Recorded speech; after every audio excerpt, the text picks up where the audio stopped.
What's up guys, Wolf here. Welcome to another Division 2 video. In today's video, I'm going to show you how you can prepare for Title Update 20 or Project Resolve. I'm going to list a couple of things you should be doing right now so that when TU20 drops, you're ready for it and you can make use of all the changes immediately. And there are a lot of fixes and changes coming. I have covered this in previous videos. Links will be in the description. Also, it's all still subject to change, so keep that in mind. We still have yet to play PTS Phase 2, so once PTS Phase 2 is done, then maybe if they don't do another phase, then we'll know when the patch notes come out what's actually going to be released in TU20, but I don't think they're going to change it too much. Maybe a few tweaks here and there, but I will update you guys if anything changes that I'm going to be talking about today. But I wanted to post this because it does take a while to prepare for this update. You'll be surprised. So let me go through all of that. Make sure you guys leave a like, subscribe, follow me on X and Twitch. Let's get on with the video. First thing I want to talk about is expertise. Now, you guys know, and I know, I'm only level 13. My expertise level is only level 13. Expertise is very difficult and expensive and time consuming. It's going to be a lot easier when TU20 Project Resolve becomes live because we have got new expertise costs. It's a lot cheaper to do this. So how are we going to actually make use of the lowering of the cost of expertise? Now, for me personally, I think the best thing to do for now, while you guys are waiting for the update, is to go and buy like named items, donate them, all that good stuff. But the main thing you want to do is create a new character. Now, this is going to depend on your Shade Tech watch level. Your Shade Tech watch has got, you get points for it, as you guys know, if you've unlocked it. When you actually do a Warlords of New York Woney run, if you guys don't know what that is, you can skip. So if you've finished Warlords of New York, you finished a character, you can create a new character and skip all the way to level 30, then go to New York, go from 30 to 40, and then you get the watch. Then as long as you buy the material sharer from the Inaya bench, from Inaya's bench in the base operations, then you can share the materials. So if you are above 2000, so 2000 Shade Tech watch level and above, you get quite a bunch of Shade Tech points, and you can put this into whatever you want. This is how, well, probably the best way for stacking materials. So if we take a look and you want to upgrade an item or you want to make something proficient, it's going to need materials. Now it's going to be cheaper, but it's still going to cost quite a bit. So if we take a look here, if I go to donate, it gives me a bunch of options. If you guys want a full expertise explanation, I will leave a link in the description. I have made one before. It's pretty much the same thing. A lot of people use printer filament because it's more efficient. You can go and deconstruct skill mods from the vendors. There's a bunch of things you can do, but you can get as many materials however you wish to do this. You can get as many materials as you want depending on your Shade Tech level. But just keep in mind, if you got 2000, I think it minuses like 800 from that. That's why it's not really worth it if you are below Shade Tech level 2000. But it's up to you. If you want to get a few hundred levels, that's great, because then you can actually, once you've bought the sharer, the account sharer, the material sharer from Inaya right here, once you've bought that, then you can actually go into your watch on the other character, and you can select like printer filament, for example, if you wanted to stack that up. And now the cap has been raised. So create a new character, finish Warlords of New York, get your Shade Tech watch level points, and then put them into materials that you want to be using. Like I said, watch a guide first to know exactly the most efficient way to do it. I have made one, link in the description. Then you can actually stack up materials. Once you've done this, you can even go and expend all your points and then do another Warlords of New York run if you didn't get that many points initially, and then stack even more materials.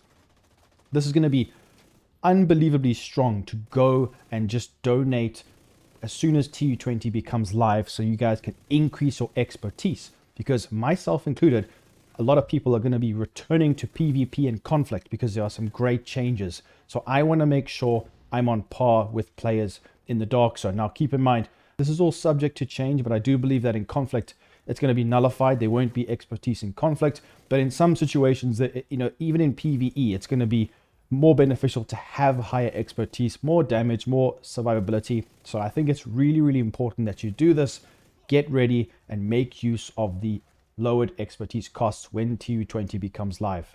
Next up is gear and weapons.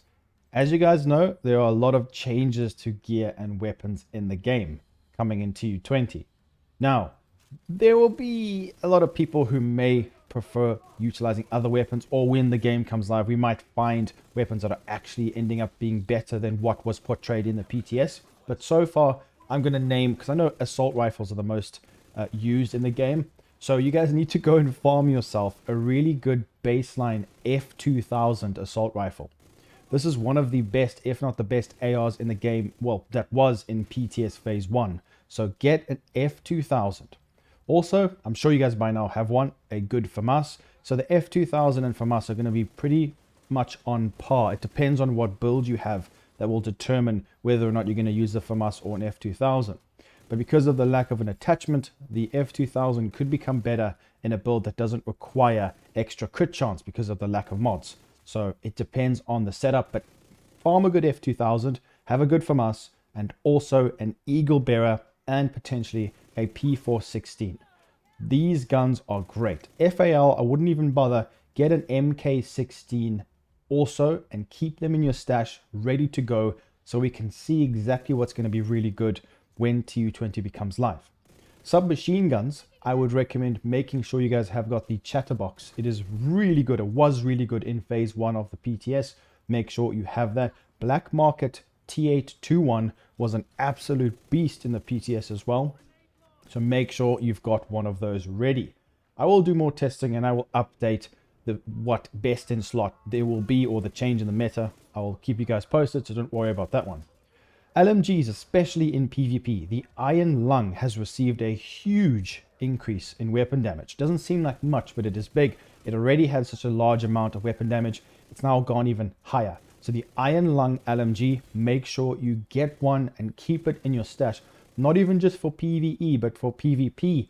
It was unbelievably strong. It's still strong in the live game, but in the PTS, it was really, really powerful. Rifles, like I mentioned in my previous videos, well, rifles and marksman rifles, I didn't see too much differences, and I don't really use rifles that much because the other weapons are a bit stronger. But for rifles, it's going to stick to what it currently is, but you can try and have one of whatever gun you prefer to use the most.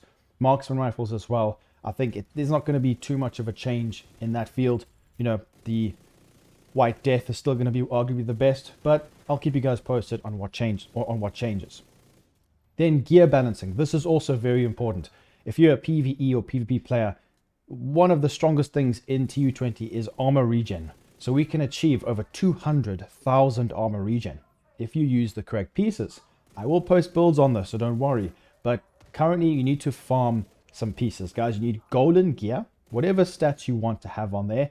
Get some good golden gear pieces and healer guard pieces, because we're getting changes. It's going to be 3% regen for a 3-piece of healer guard, not 1% armor regen. 3%.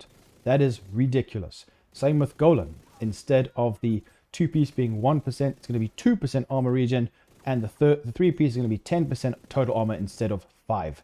This is all subject to change, but at the current moment, that's going to be unbelievably strong. So have a look at the gear balancing photographs.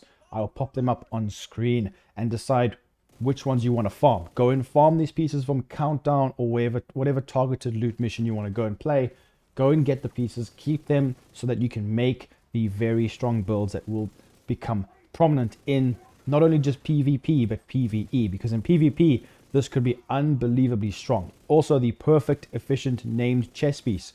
Go into Countdown and farm some good ones. Headshot damage, crit damage ones. Make sure you have a couple ready to go, because that is going to be unbelievably strong because of the new instant armor kit, and that works with it. So make sure you have that. When you look at things like skill builds, I would just recommend going through the pictures and making a decision based on what you see to kind of farm those pieces. You should know what you're going to be using if you guys have a look here. If not, just get some of the pieces that look more interesting to you and have them ready to go. But that's it, guys. If anyone wants to add anything in the comments down below, please do so and go and look at the comments. Also, make sure to click all the links that I mentioned in today's video. That's it, guys. Make sure you prepare for TU20 Project Resolve. There's a lot coming in relation with regards to bug fixes and gear changes and you need to make sure you're ready for it if you want to get a big advantage jumping straight into the game. So please make sure to leave a like, subscribe, and I'll see you guys very soon in the next video. Peace out.